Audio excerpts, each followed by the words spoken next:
पलटना, पलट कर झपटना, झपटना पलटना, पलट कर झपटना, लहू गरम रखने का है एक बहाना, लहू गरम रखने का है एक बहाना। मैं इस शेर के साथ बुलाना चाहूंगी 9वीं जमात से कोमल को कि वो आए और अपनी स्पीच पेश करे। कोमल।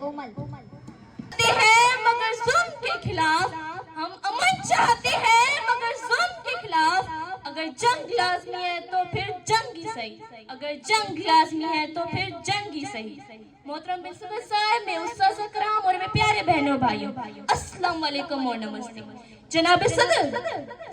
सदर, हम पाकिस्तानी मेहमान नवाज, दुनिया के लोगों को अल्लाह की मखलूक समझते हुए उनको इज्जत देने वाले और अमन पसंद लोग हैं, लेकिन जब हमारी इज्जत की आबरू यानी हमारे मुल्क की सरहदों पर हमला किया जाए और हमारी नैती अवाम पर बिला वजह दुश्मन अपनी दहशत गर्दी करे और अपनी ताकत के नशे में चूर होकर हमारी अवाम पर हमला करे, तो हमें भी ईद का जवाब पत्थर से देना होता है, जो हमारे शाहीनों ने 65 की जंग में हमें करके दिखाया। जनाब सदर, लोगों ने भी देखा जब 65 की जंग में बुज़दिल भारत ने बिला वजह पर मुस्तद की और हमारे बेगुनाह लोगों को मारना शुरू किया, तब हमारे शाहीनों ने परवाज़ की और उनको कहा, जुल्म फिर जुल्म है, बढ़ता है तो मिट जाता है, खून फिर खून है, टिपकेगा तो जम जाएगा। जनाब सदर,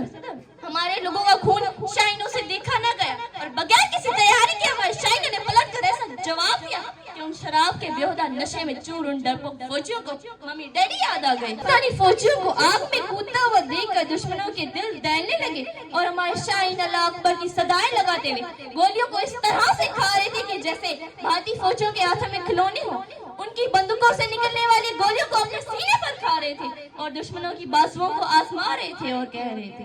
सरफरोशी की तमन्ना अब हमारे दिल में है, सरफरोशी की तमन्ना अब हमारे दिल में है, देखना है जोर कितना बाज़े कातिल में है, देखना है जोर कितना बाज़े कातिल में है। जनाब सदर, हमारे शाहीनों को उस अल्लाह पर यकीन था, कुरान पाक को माथे से लगा कर चूम कर हज़रत अली की बहादुरी और शुजाअत के दीवाने जब मैदान जंग में उतरे तो दुश्मनों के सर गाजर और मूली की तरह काट कर फेंक रहे थे। तब दुश्मन ने कहा, हमने तो सोचा था कि सुबह सवेरे का नाश्ता लाहौर के जैम खाना में करेंगे, लेकिन यहाँ तो माजरा ही कुछ और चल रहा है और हमारी पाकिस्तानी अफवाज दुश्मनों पर टूट पड़ी कि दुश्मनों को सर छुपाने और सर बचाने की भी जगह न दे रहे थे और कह रही थी, तुम चुप जाओ दुश्मनों, तुम चुप जाओ दुश्मनों, वो शाहीन है जिनको किसी आशियाना बनाने की जरूरत नहीं।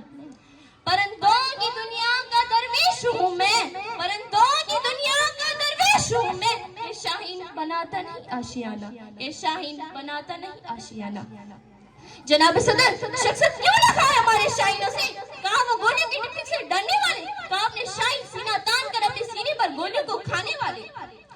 कहा वो तेज रफ्तार वाले हंटर त्यारे का कामयाब, कहा अपने सुस्त सैपर जेट की त्यारे की कामयाबी। जनाब सदर, आखिर में अपनी तकरीर का इख्तिताम इन दुआएं कलमात से करूंगी कि अल्लाह पाक